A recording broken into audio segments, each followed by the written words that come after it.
எல்லாருக்கும் வணக்கம்.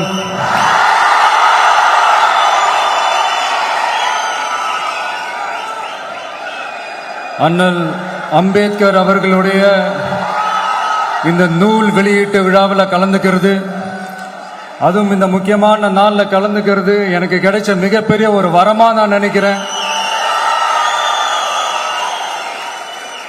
விகடன் குழும நிறுவன தலைவர் திரு ஸ்ரீனிவாசன் அவர்கள், அண்ணல் அம்பேத்கர் அவர்களுடைய பேரன் திரு ஆனந்த் டெல்டும்டே அவர்கள்,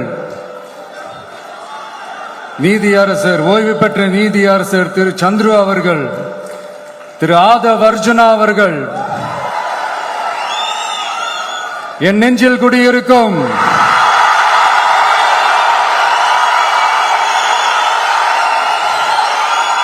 என்னுடைய நண்பா நண்பிகள், தோழா தோழிகள்,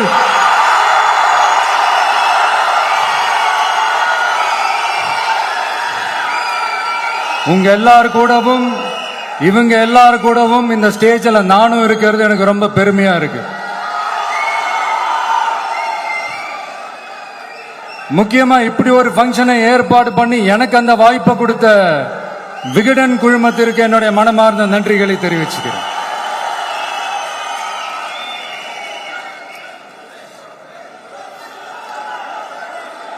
இன்னைக்கும் நிறைய பேர்கிட்ட உங்க ஃபேவரட்டான ஹாலிடே டெஸ்டினேஷன் எதுன்னு கேட்டீங்கன்னா நியூயார்க் சிட்டின்னு சொல்லுவாங்க. ஏன்னா அங்க போய் ஒரு 2-3 நாள் தங்கிட்டு வர்றதே அது ஒரு பெரிய ஸ்டேட்டஸ் ஆகவும் ஒரு பெரிய அச்சீவ்மெண்ட் ஆகவும் நினைப்பாங்க. ஆனா 100 வருஷத்துக்கு முன்னாடியே நியூயார்க்லாம் போய் அங்க உலக புகழ் பெற்ற கொலம்பியா யூனிவர்சிட்டிலலாம் போய் படிச்சு டாக்டர் பட்டம் வாங்கி சாதிச்ச ஒரு அசாத்திய மாணவர் ஒருத்தர் இருந்தார். அது கூட பெருசு இல்ல, அவர் எந்த சூழ்நிலையில அங்க போய் படிச்சு சாதிச்சாருன்றதான் மிகப்பெரிய விஷயம். அன்னைக்கு அந்த மாணவரை, நீ இந்த சாதியில பிறந்திருக்கிற, உனக்கெல்லாம் படிக்கிறதுக்கெல்லாம் தகுதி இல்ல, நீ எல்லாம் எதுக்கு ஸ்கூலுக்கு வர, அப்படி இப்படின்ட்டு அவர் வாழ்ற சமூகமே அவரை தடுத்துச்சு. அதையும் மீறி அந்த மாணவர் பள்ளிக்கூடம் போனா சக மாணவர்களுடன் சரிசமா உட்கார்ந்து படிக்க அவருக்கு அனுமதி இல்லை. தாக எடுத்தா தண்ணி கூட குடிக்க முடியல. அப்படி அத்தனை சக்திகளும் அவருக்கு எதிராக இருந்தது. ஆனா ஒரே ஒரு சக்தி மட்டும்தான், நீ படி, எத்தனை தடைகள் வந்தாலும் படி, தொடர்ந்து படி அப்படின்னு சொல்லிக்கிட்டே இருந்தது. அதுதான் அந்த மாணவருக்குள்ள இருந்த அந்த வைராக்கியம்.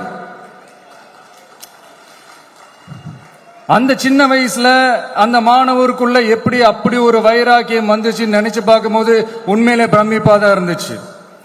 அந்த வைராக்கியம் தான் அந்த மாணவரை பிற்காலத்துல இந்த நாட்டோட ஒரு தலை சிறந்த இன்டெலெக்சுவலா டிரான்ஸ்ஃபார்ம் ஆகிறதுக்கும் காரணமா இருந்துச்சு. எனக்கு தெரிஞ்ச உலக வரலாற்றிலே இப்படி ஒரு டிரான்ஸ்ஃபர்மேஷனை யாரும் பார்த்திருக்க மாட்டாங்க.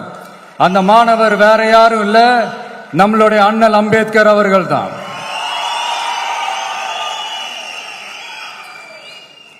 வன்மத்தை மட்டுமே தனக்கு காட்டிய இந்த சமூகத்திற்கு அவர் திருப்பி என்ன செஞ்சாரு அப்படின்னு அதை படிச்சு பார்க்கும்போது உண்மையிலே மெய்சில் இருக்க வச்சது. பிறப்பால் நாம் அனைவரும் சமம், நீ எந்த சாதியில பிறந்திருந்தாலும் எந்த மதத்தை பின்பற்றினாலும் சட்டத்தின் முன் நாம் அனைவரும் சமம் அப்படிங்கிற ஒரு உயரிய கோட்பாட்டை உறுதி செய்யும் நம் நாட்டின் அரசியல் சாசன சட்டத்தை வழங்கி நம்ம நாட்டில் இருக்கிற எல்லாருக்குமே ஒரு பெருமை தேடி தந்தவர். இன்னைக்கு ரிலீஸ் பண்ற இந்த புக்ல எல்லோருக்குமான தலைவர் அம்பேத்கர் அப்படின்ற அந்த புக்ல ஒரு 100க்கும் மேற்பட்ட கட்டுரைகள், நேர்காணல்கள் எல்லாமே இருக்குது. அதுல என்ன ரொம்ப யோசிக்க வச்சது, அவர் எழுதின அந்த பயோகிராஃபி தான்.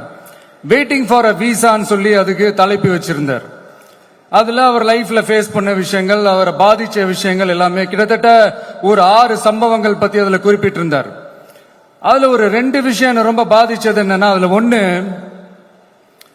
அவருக்கு 9 இயர்ஸா இருக்கும் போது அவரும் அவருடைய பிரதரும் வெளியூர்ல இருக்கிற அவங்க அப்பாவை பாக்குறதுக்காக போறாங்க. அப்ப ட்ரெயின்ல இருந்து இறங்கி இந்த மாட்டு வண்டிக்காக வெயிட் பண்ணிட்டு இருக்கும் போது ஒருத்தர் கூட அவங்களை ஏத்திட்டு போறதுக்கு தயாரா இல்ல. ஏன்னா அந்த அளவுக்கு தீண்டாமை கொடுமை. அப்புறம் கொஞ்சம் எக்ஸ்ட்ரா பணம் காசெல்லாம் கொடுக்கறோம்னு ஒரு வண்டிக்காரர் ஒத்துக்கிறார். அப்ப கூட அந்த வண்டிக்காரர் என்ன பண்றாருன்னா அந்த பசங்களை வண்டி ஓட்ட சொல்லிட்டு இவரு தீட்டு பட்டுடும்னு சொல்லி வண்டியில ஏறாம நடந்து போறாரு. அந்த நாள் முழுக்க அந்த பசங்களுக்கு குடிக்க தண்ணி கூட கொடுக்காம அந்த டிராவல் எவ்வளவு கொடுமையா இருந்துச்சுன்னு சொல்லி அதுல மென்ஷன் பண்ணியிருந்தார். ரெண்டாவது, அதே அம்பேத்கர் அவர்கள் அமெரிக்கா பிரிட்டன்ல எல்லாம் போய் படிச்சு டாக்டர் பட்டம்லாம் வாங்கி சாதிச்சு ஒரு பெரிய வழக்கறிஞரா இந்தியாவுக்கு திரும்ப வராரு. அப்ப மும்பைக்கு பக்கத்துல ஒரு கிராமத்துக்கு அவரை கூப்பிடுறாங்க. அப்ப அவர் ஒரு அரசாங்க பொறுப்புல இருக்கிறாரு. அந்த கிராமத்துக்காரங்க ஒரு வண்டியை ஒண்ணு ஏற்பாடு பண்ணி அவரை கூட்டிட்டு வரணும்னு நினைக்கிறாங்க. ஆனா அந்த வண்டி ஓட்டுறவரு அவருக்கு சமமா உட்காந்து வண்டி ஓட்டுறதுக்கு யோசிக்கிறாரு, மறுக்கிறாரு. ஒரு லண்டனுக்கு போய் ஒரு பாரிஸ்டர் பட்டம் வாங்கிய அம்பேத்கரை விட ஒரு வண்டி ஓட்டுறவர் தன்னை உயர்ந்தவனா நினைக்கிறார். அதுதான் அந்த சமூக கொடுமை தான் அவரை சமத்துவத்துக்காக போராட வச்சது. எனக்கு ஒரு டவுட்டுங்க, இன்னைக்கு திரு அம்பேத்கர் அவர்கள் உயிரோடு இருந்திருந்தா என்ன நினைப்பாரு? இன்னைக்கு இருக்கிற நம்ம இந்தியாவை பார்த்து அவர் பெருமைப்படுவாரா, இல்ல வருத்தப்படுவாரா, இல்ல அப்படியே வருத்தப்பட்ட எதை நினைச்சு வருத்தப்படுவாரு? இன்னைக்கு நம்ம நாடு முழு வளர்ச்சி அடையணும்னா ஜனநாயகம் காக்கப்படணும். அந்த ஜனநாயகம் காக்கப்படணும்னா அரசியல் அமைப்பு சட்டம் காக்கப்படணும். அதுக்கான பொறுப்பு, அந்த கடமை நம்ம ஒவ்வொருத்தருக்கிட்டையும் இருக்கணும்னு தோணுச்சு. அந்த பொறுப்போடும் அந்த கடமையோடும் தான் இதை நான் ஆணித்தரமா சொல்றேன். ஜனநாயகத்தை நாணிவேர் ஃப்ரீ அண்ட் ஃபேர் எலெக்ஷன்ஸ், சுதந்திரமான மற்றும் நியாயமான தேர்தல்.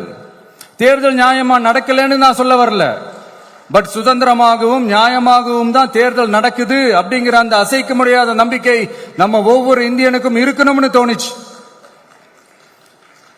அது அமையணும்னா தேர்தல் ஆணையர்கள் கான்சென்சஸ், அதாவது ஒருமித்த கருத்து அடிப்படையில் மட்டும்தான் நியமிக்கப்பட வேண்டும் அப்படின்றத என்னுடைய ஒரு வலிமையான ஒரு கோரிக்கை. இரண்டாவது, ஏப்ரல் 14 அண்ணல் அம்பேத்கர் அவர்களுடைய பிறந்த நாள். அன்னைக்குதான் நம்ம ஒட்டுமொத்த இந்தியர்களுக்குமான ஜனநாயக உரிமைகள் பிறந்த தினம். அதனால அந்த டேட்டை இந்தியாவோட ஜனநாயக உரிமைகள் தினமா அறிவிக்கணும்.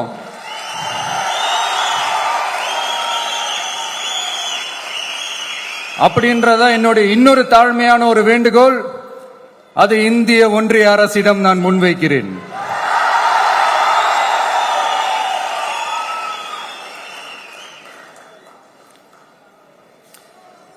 அம்பேத்கர் அவர்களை பத்தி யோசிக்கும் போது கண்டிப்பா சட்டம் ஒழுங்கு சமூக நீதியை பத்தி யோசிக்காம இருக்கவே முடியாது. இன்னைக்கு மணிப்பூர்ல என்ன நடக்குதுன்னு நம்ம எல்லாருக்குமே தெரியும். ஆனா அதை பத்தி கொஞ்சம் கூட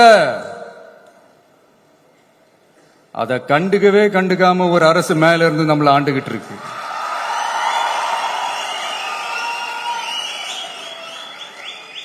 சரி, அங்கதான் அந்த அரசு அப்படி இருக்குன்னா இங்க இருக்கிற அரசு எப்படி இருக்கு?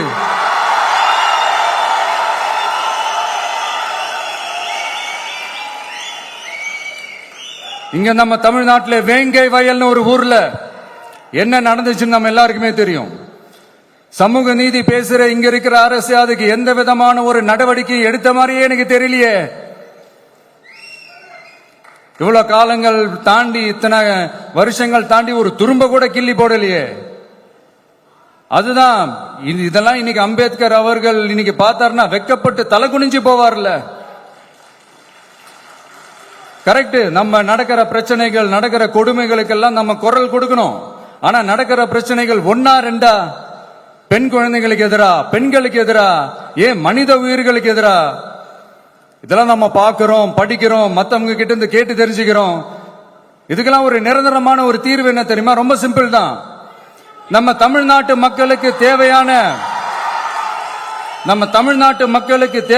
அடிப்படை வசதிகளை பாதுகாப்புடன் முழுமையாக அளிக்கும், மக்களை உண்மையாகவே நேசிக்கிற ஒரு நல்ல அரசு.